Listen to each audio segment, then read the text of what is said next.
महायुतीच्या मोर्चाला सुरुवात झालेली आहे।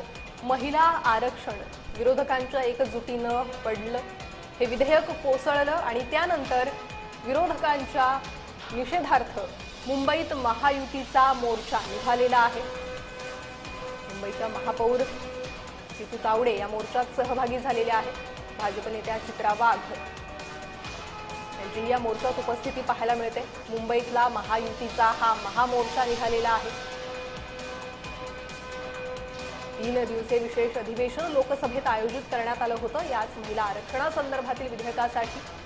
मात्र हे विधेयक विरोधकांच्या एकजुटीनं पडलं आणि त्याच्याच विरोधात विरोधकांच्या निषेधार्थ हा महामोर्चा महायुतीचा मुंबईत निघालेला आहे। मुख्यमंत्री देवेंद्र फडणवीसही या मोर्चात सहभागी होणार असल्याची माहिती होती।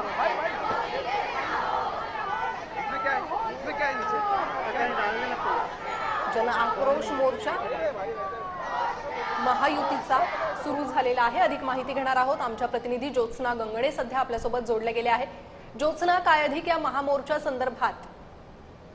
अगदी बरोबर आहे। आपण बघतोय की महिला आरक्षण विधेयक जे आहे ते लोकसभेमध्ये त्याला समर्थन मिळालं नसल्यामुळे जे आहे मोठ्या संख्येने ठोस मेजॉरिटी मिळाली नाही आणि त्यामुळे जे आहे विरोधकांनी मतदान न केल्यामुळे महिला आरक्षण विधेयक जे आहे ते लोकसभेमध्ये पारित नाही झालं आणि त्याच विरोधात आज महाराष्ट्रामध्ये भाजपाच्या नेतृत्वामध्ये जे आहे एक महामोर्चाचं आयोजन करण्यात आलेलं आहे। या मोर्चामध्ये मोठ्या संख्येनं शेकडोच्या संख्येनं महिला ज्या आहेत त्या सहभागी झालेल्या आहेत आणि काँग्रेस आणि एकूणच विरोधकांचं महिला विरोधी धोरण असल्याचं सुद्धा या मोर्चामध्ये भाजपच्या नेत्यांकडे सांगितलं जात आहे। एका बाजूला जे आहे ते आरक्षण महिलांना न मिळाल्यामुळे महिलावादी म्हणत असलेली काँग्रेस जी आहे ती कशी महिला विरोधी आहे हे सांगण्याचा प्रयत्न कुठेतरी भाजपचे नेते करत आहेत। कारण काँग्रेसने या विधेयकाला पाठिंबा दिला नाही।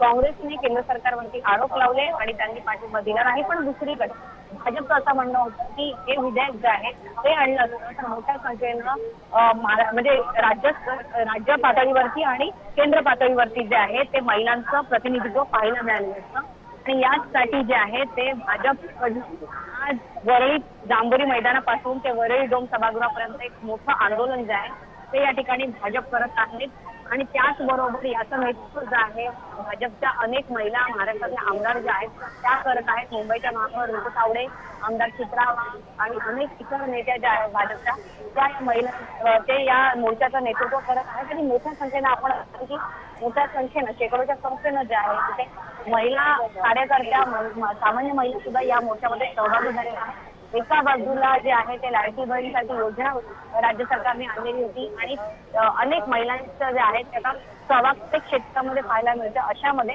राजकीय क्षेत्रामध्ये सुद्धा महिलांचा सहभाग वाढावा यासाठी केंद्र सरकारने पाऊल उचललं होतं आणि महिलांना आरक्षण देण्यासाठी ज्या केंद्र सरकारचा प्रयत्न होता। मात्र याला काँग्रेससह राष्ट्रवादी, ठाकरे गट आणि इतर जे विरोधक आहेत त्यांनी मत दिलं नाही आणि त्याचमुळे हे विधेयक पास होऊ शकलं नाही आणि त्यामुळे आता महिलांना जे आहे ते 2029च्या निवडणुकीत लोकसभेमध्ये जे आहे आणि एकूणच राज्य पातळीवरती विधानसभेमध्ये जे आहे ते नेतृत्व त्यांचं जे आहे ते मिळणार नाही आणि याचा कारणीभूत जर कोण असेल तर त्याला विरोधक आहे अशा असं जे आहे ते या मोर्चातून सांगितलं जात आहे आणि इथे आपण बघतो की मोठ्या संख्येनं काँग्रेसच्या विरोधात सुद्धा घोषणा दिल्या जात आहे, विरोधकांच्या विरोधात घोषणा दिल्या जातात। दुसरीकडे जे आहे ते काँग्रेसने पत्रकार परिषद घेऊन जे आहे त्यांनी त्यानुसार मुद्दा मांडलेला आहे। मात्र भाजपने जे आहे कालच मुख्यमंत्री देवेंद्र फडणवीस यांनी सांगितलं की या मोर्चाद्वारे जे आहे ते आम्ही लोकांना या विधेयकामध्ये जे काही विरोधकांकडनं संभ्रम पसरवण्यात येत आहेत ते कसे खोटे आहेत आणि विरोधकांमध्ये नेमकं हे बिल काय आहे हे सांगण्याचा आम्ही प्रयत्न करणार आहोत। इतकंच नव्हे तर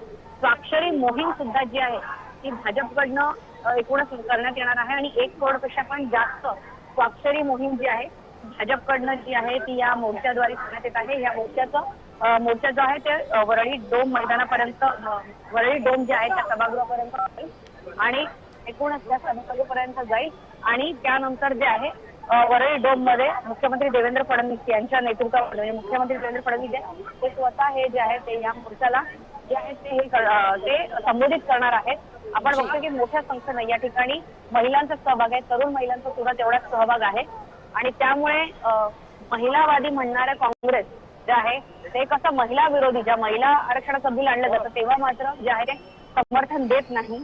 त्यामुळे काँग्रेसची दुटप्पी भूमिका कशी रस्त्यावर एक आणि जी आहे संसदेमध्ये दुसरी असते हे सांगण्याचा प्रयत्न या मोर्चाद्वारे केला जातो. याबद्दल काँग्रेस आता कशी उत्तर देणार याकडे सगळ्यांचं लक्ष असेल. पण दुसरीकडे बघतोय की फक्त महिला आरक्षण महिला नेतेच नव्हे तर मोठ्या संख्येनं जे पुरुष आमदार पुरुष नेते जे आहेत भाजपचे ते सुद्धा या ठिकाणी उपस्थित आहेत.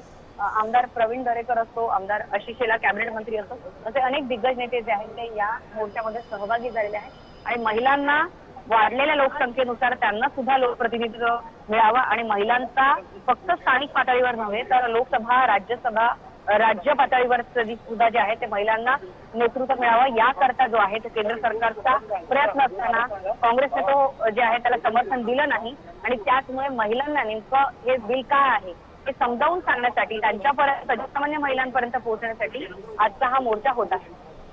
जी ज्योत्सना, धन्यवाद या सविस्तर माहितीसाठी. सध्या आपण ही मोर्चाची दृश्य पाहतोय.